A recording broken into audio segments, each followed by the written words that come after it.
Hey viewers, you're watching the Savera and I'm Vidhi Joshi. The United States Embassy in New Delhi announced that it has revoked and denied visas for a number of Indian business executives and members of their families over their alleged involvement in the trafficking of fentanyl precursors.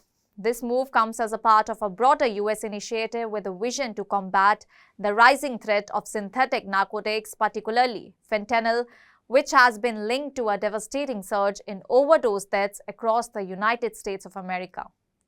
According to the embassy, these actions are intended to send a clear message that individuals and organizations engaged in the unlawful production and trafficking of controlled substances will face serious consequences, including the denial of entry into the United States of America.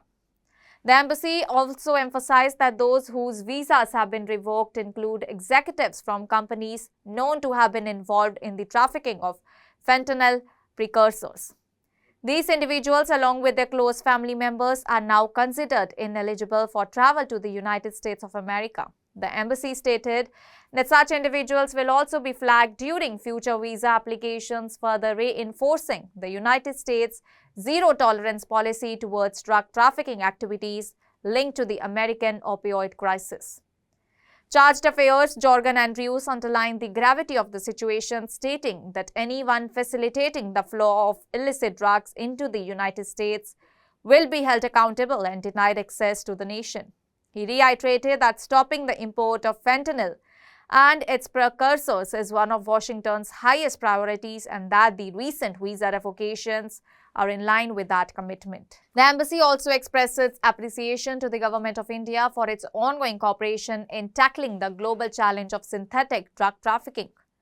The announcement closely followed a warning by US President Donald Trump, who identified 23 nations, including India, as major drug-producing or drug transit nations. In these remarks, Donald Trump cautioned these nations that they must act decisively to shut down the supply of narcotics or face serious repercussions.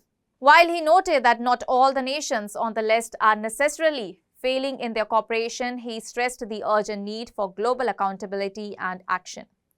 The list of countries identified by the US includes India, Pakistan, China, Afghanistan, the Bahamas, Belize, Bolivia, Burma, Colombia, Costa Rica, the Dominican Republic, Ecuador, El Salvador, Guatemala, Haiti, Honduras, Jamaica, Laos, Mexico, Nicaragua, Panama, Peru, and Venezuela. The US government's decision to revoke visas reflects an aggressive stance against any involvement that is direct or indirect in the illicit drug trade and highlights the expanding scope of its enforcement efforts beyond its borders. The US Embassy reiterated its position in a statement posted on social media platform X, confirming that visa revocations have already been carried out against company executives and their families found to be involved in unlawful activities related to fentanyl and other controlled substances. The message was clear. Individuals who contribute to the drug crisis in the United States of America, regardless of their location or business affiliations, will not be allowed to enter or operate within the nation. That's all for now. Stay tuned to the Savera for more updates. Do like, comment and subscribe to the channel.